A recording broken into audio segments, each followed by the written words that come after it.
780. Turnus will then turn to Juturna, and he will say, now, my sister. Line 783. The fates are in command. Don't hold me back. Where God and relentless fortune calls us on, that's the way we go. I'm set on fighting Aeneas hand to hand, set, however bitter it is, to meet my death. You'll never see me disgraced again. No more, insane as it is. I beg you, let me rage before I die. He runs through the Trojan ranks like a boulder, we're told, just knocking guys out of the way. And when he gets there at line 806, he says, hold back now, you Rutilians. Latians, keep your arms in check. Whatever fortune sends, it's mine. Better for me alone to redeem the pack for you, and let my sword decide. We're told that Aeneas recognizes this, and he is excited, right? And at line 820 or so, everyone's ready to stop. All the armies are strained to turn their glances round and lifted their battle armor off their shoulders. Latinus himself is struck that these two giant men, sprung from opposing ends of the earth, have met face to face to let their swords decide. Right? So now we have, at 823 or so, the final fight scene. They will begin to fight, and we get this amazing word picture, like two major bulls, and then all of the other bulls are kind of watching to see who's going to win. We're told at line 840, it's at this moment, while the shields are clanging, that Jove himself lifts up his scales. We've seen these scales, of course, in Iliad 8. We'll see them in Milton's Paradise Lost. The scales balance true, and in them he sets the opposing fates of both. Whom would the labor of battle doom? Whose life would weigh him down to death? It's at this point, though, that we're not told. I mean, in the Iliad, we're told that Achilles is going to win. But here we're not told. Of course, we know it already, right? We then will have Turnus, his blade will break because it's not his sword. He uses Mesticius' sword, his driver's sword, and Aeneas' armor, therefore, will help him win. We're told at 860, so raging Turnus runs for it, scours the field, just like Hector ran, right? Here, now, there, weaving entangled circles, twists and turns, right? As Trojans crowd him hard, a dense ring of them shutting him in, with a wild swamp to the left and steep walls to the right. He's hemmed in, he can't get out. Notice this plays nicely with earlier when Turnus was inside of the rampart walls, but he was able to swim across the Tiber and get away. Here, he's not going to get away. Aeneas, we're told, is like a hound who is, and this amazing hound picture at 870, this word picture goes on for some time, he's hounding him, right? And then Turnus is screaming for a sword. I need a sword, at line 880. Aeneas opposite threatens death and doom at once to anyone in his way. He threatens his harried forces that he'll root their city out, and wounded as he is, keeps closing for the kill. 5 full circles they run and reel, as many back, around and back. For it's no mean trophy they're sporting after now. They race for the life and the lifeblood of Turnus. They run, and we're told about this wild olive grove that was sacred to Faunus, but that Trojans destroyed it when they were getting the battlefield ready. But there's a trunk there, and the spear of Aeneas has stuck inside of it. Turnus will pray, begging Faunus, please, I've always kept your rights. Please let me be able to draw this out. But he cannot draw this out, right? It's impossible. And it's at this point that Juturna will give Turnus his sword. She gets the sword and she gives it to him. And because of that, we're told at line 910 and following, that Venus is mad and therefore gives Aeneas his spear. So now we have Aeneas with a spear. We have Turnus with a sword. Of course, this is mirroring very much the fighting between Achilles and Hector, right? Notice, though, the irony, right? Because who is the Achillean figure here, the Greek Achillean figure here? Obviously, it's Aeneas. And it's at this moment that we have Jove and Juno having their last conversation. Like at the end of the Iliad, like at the end of the Odyssey, we've got the gods who finally come in and say, enough, it's enough. You'll remember that Jupiter Zeus will, in fact, inform Achilles, you have to return the body of Paris to Priam. And of course, at the end of the Odyssey, it's Zeus and Athena who say, enough with the fighting. Here we're going to have the resolution. But the resolution is a fascinating one because of the way it's the dynamic of it. Jove will ask his wife at line 916. He says, where will it end, my queen? What is left at the last. Aeneas, the hero, god of the land, you know yourself, you confess, you know that he is heaven bound. His fate will rise, Aeneas, to the stars. What are you plotting? What hope can make you cling to the chilly clouds? By the way, these questions we saw in the Iliad and the Odyssey, anytime it seems that King God talks, he likes to talk in these rhetorical questions. In other words, it's over. It's obviously over, right? Right to restore that mislaid sword to Turnus, for without your power, what could Juturna do? And lend the defeated strength? Have done at last. Bow to my appeals. Don't let your corrosive grief devour you in silence, or let your dire concerns come pouring from your sweet lips and plaguing me forever. Line 930. We have reached the limit. And I've had AP students that say, I kind of feel that way at the conclusion of these 3 epic poems. We have reached the limit. In other words, wow, we've been doing this a while. We've reached the limit, Jove says to her. To harass the Trojans over land and sea, to ignite an unspeakable war, degrade a royal house and blend the wedding hymn with the dirge of grief. In other words, a lot of terrible pain has been caused. All that lay in your power. But go no further. I forbid you now. So finally, at the end of it, Jove is ready to say enough of it. Juno will say, all right. I admit, I was the one with Juturna. I was the one that, allowed her to go. She says at line 947, she says, so now I yield. Juno yields, and I leave this war I loathe. But this, and there is no law of fate to stop it now, she says at line 950, this I beg for Latium, for the glory of your people.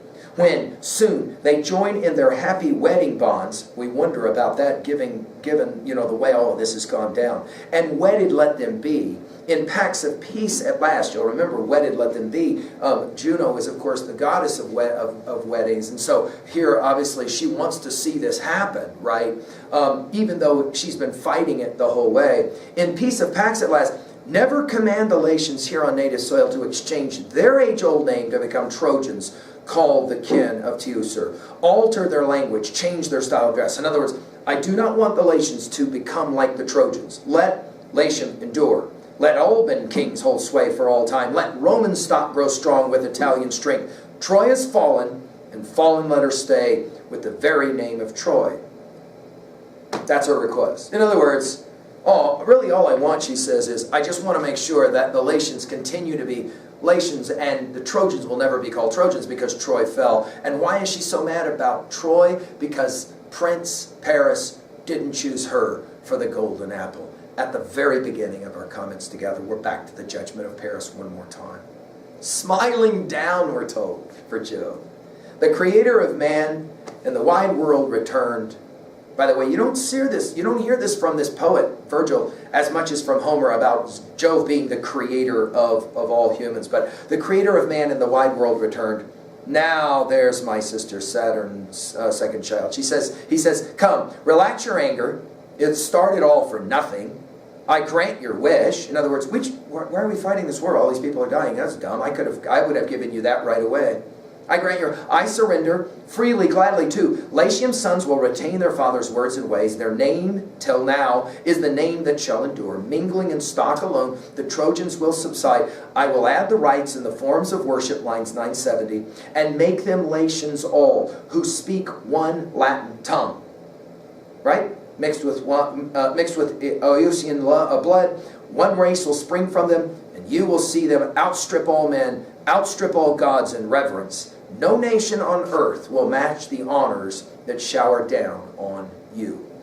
In other words, the Romans, in spite of the way that Juno has always been against these Trojans, they will always show Juno great reverence and respect, and the Roman people will become the greatest nation of all time. Taking us back, of course, to Virgil's Aeneid book 6, right? The underworld visit. We got Juno nodding.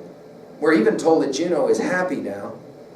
Jove will send a fury. We get a brief history of the Furies at line 980. Jove will send a fury down. We're told about these two Furies that sit outside, and this immediately makes us think about Achilles telling Priam about the two vases of goods, blessings and curses at the end of Iliad 24. And an omen is sent down to make sure that Juturna knows that this thing is over. A bird in the face of Turnus will be all that Juturna knows. She knows at line 1008, she says, or we're told, recognizing the Furies ruffling wings at a distance, wretched Juturna tears her hair, nails clawing her face, exactly what Lavinia did, right, when her mother committed suicide, and hits her breasts. And then she cries to her brother and she tells him, I gotta go, she says. And then she asks, are these the wages of Jove for taking my virginity? In other words, this is the price I have to pay. Doomed, she says, to live forever, obviously without her brother. And then Juturna will leave. And at line 1030, we then will have the final culmination of this amazing poem. All hot pursuit, now we're told. Aeneas brandishes high his spear, that tree of a spear, and shouts from a savage heart, more delay? Why now? Still in retreat, Turnus? Why? This is no foot race, it's savagery, swordplay, cut and thrust. Change yourself into any shape you please. Call it whatever courage or skill you have left. Pray to wing your way to the starry sky or bury yourself in the earth's deep pits. In other words, I'm done chasing you. Turnus shakes his head. He says it. I don't fear you and your blazing threats, my fierce friend. It's the gods that frighten me, Jove, my mortal foe, line 1040. No more words, we're told. Glancing round, he spots a huge rock, huge, ages old, and lying out in the field by chance, placed as a boundary stone to settle border wars. A dozen picked men could barely shoulder it up. This sounds very much like the language of Iliad 12 and the famous boulder of Hector, you'll maybe remember. We're told that he picks this thing up, stretching to full height, the hero at speed, at peak strength. Yet, we're told, he's losing touch with himself, racing, hoisting that massive rock in his hands and hurling. True, but his knees buckle, line 1050. Blood's like ice in his veins, and the rock he flings through the air, plummeting under its own weight, cannot cover the space between them, cannot strike full force. And then we get this amazing image that we have seen in both the Iliad and the Odyssey, just as in dreams. When the nightly spell of sleep falls heavy on our eyes and we seem entranced by longing to keep on racing on, no use, in the midst of one last burst of speed, we sink down, consumed, our tongue won't work, and tried and true the power that filled our body fails. We strain, but the voice and words won't follow. T.S. Eliot, Love Song of Geoffrey Purfock, will say, it is impossible to say just what I mean. So with Turnus. Wherever he fought to force his way, no luck. The merciless fury blocks his efforts. A swirl of thoughts goes racing through his mind. He glances towards his own Rutulians in their town. He hangs back in dread. He quakes at death. It's here. Where can he run? How can he strike out at the enemy? Where's his chariot, his charioteer, his sister? Vanished. As he hangs back, we're told, the fatal spear of Aeneas streaks on, spotting a lucky opening he had flung from a distance, all his might and main. Rocks heaved by a catapult, pounding a city ramparts, never stormed so loudly, never such a shattering bolt of thunder crashing forth. This is like, of course, the spear of Achilles in the Iliad. And then we're told there it wounds the thigh, the thick, right in the thick of Turnus's thigh. It whizzes through, it strikes home, and the blood drops great Turnus down to the ground, battered down on his bent knees. The Rutulians spring up with a groan, and the hillsides round groan back, and the tall groves far and wide resound with the long-drawn moan at line 1080-81. I've had students that say, this is so much like fight scenes in movies, where the one person is going to get killed, and you know it, and you kind of feel for him. And when it happens, the crowd or whoever's watching kind of groans like, no way. That's where we are. Final lines now. Turnus lowered his eyes and reached with his right hand and begged a suppliant. So notice, we are at the end of our final third great epic poem, the Aeneid. Right back where we were at the beginning of the Iliad, when we had a father begging for his daughter's life, and Chryseis the priest. When we had Thetis begging as a supplicant to Zeus for the help because Achilles had his girl taken away from him. Now we'll have Turnus begging for his life. And he says, these are important lines, I deserve it all. So he's ready to take ownership. No mercy, please, Turnus pleaded. And then he continues, seize your moment now, or if some care for a parent's grief can touch you still, I pray you. You had such a father in old Anchises, Pity Daunus, his father, in his old age, and send me back to my own people. Or, if you would prefer, send them my dead body stripped of life. Very similar to the argument that Hector makes, at least send my body back. But notice here the request is, would you let me live and just send me back to my father? You had a father once. And of course, this reminds us that these poems, the Iliad, the Odyssey, and the Aeneid, as I've said to you many times, they've all been about fathers and sons and fathers, right? Here, he says, the victor and the vanquished, I stretch my hands to you, so the men of Latium have seen me in defeat. And then he says it at 1093, Lavinia is your bride, go no further down the road of hatred. In other words, all right, that's it, I'm done. You win, you get everything. Just send me home. I am finished with this insanity. Now, the way the poem ends is, again, deeply controversial. Is it the right or the wrong thing that Aeneas does what Aeneas does? So as we read these final lines, let's pay attention to ask, what is it that Virgil gives to us as any kind of insight as to the legitimacy or the illegitimacy of the act that's about to happen? Aeneas, ferocious in armor, stood there still, shifting his gaze, and held his sword arm back, holding himself back too, as Turnus's words began to sway him more and more. When all at once he caught sight of the fateful sword belt of Pallas, swept over Turnus's shoulder, gleaming with shining studs. Aeneas knew by heart young Pallas, whom Turnus had overpowered, taken down with a wound, and now his shoulder flaunted his enemy's battle emblem like a trophy. Aeneas, soon as his eyes drank in that plunder, keepsake of his own savage grief, flaring up in fury, terrible in his rage, he cries, the final words of the poem, decked in the spoils you stripped from what I love, escape my clutches? Never. Pallas strikes this blow. Pallas sacrifices you now, makes you pay the price with your own guilty blood. In that same breath, blazing with wrath, he plants his iron sword hilt deep in his enemy's heart. Turnus's limbs went limp. These are exactly the lines, by the way, from book 11, 975 and following. Turnus' limbs went limp in the chill of death. His life breath fled with a groan of outrage down to the shades below. It's ironic, of course, that this is the ending of the poem because, of course, the most important book of the Aeneid is book 6, and the shades below, we know all about what that's going to mean. Let's as well point out what an abrupt ending this is, and we have kind of these abrupt endings at the conclusion of the Iliad and the Odyssey as well. Some people have asked, do you think this is the actual end of the poem? If Virgil had lived longer, would he have written more? Would there have been a book 13? Would there have been more about the wedding with Lavinia and all of that? It's difficult to know, but I think most scholars are in agreement to say this is a brilliant ending to the poem. Of course, it's going to resurrect some very thorny questions that we will have to deal with here in a moment at 3b. Let's work first, though, at level 2a. Well, obviously, one of the major messages, not only of this book, but of all of this poem, is the total devastation of war. But the real question is, it's hard to tell from Virgil whether that's sad, horrific, or whether it's somehow glorious, that this is the way the Roman people want to be remembered in the history of the world, that we slaughtered as many people as we could. Of course, another major message is one of those that we've been saying a long time, the long struggle and the final victory. Aeneas finally gets to the end of it all. We see Aeneas at the beginning of the poem wishing that Diomedes had killed him, and now at the end of the poem we have Aeneas taking care of his business with Turnus. Another major message and a question at the same time is this arbitrary nature of the gods. We recommended that you give some thought to that theodicy question. Why do bad things happen to good people? We will pick up with this question again when we meet Dante and the Inferno. We will pick up this question again when we meet Milton and his famous Paradise Lost. But here we've got the same question. And I think what Virgil is arguing is that life is not always fair. The twists and turns, as the translation works.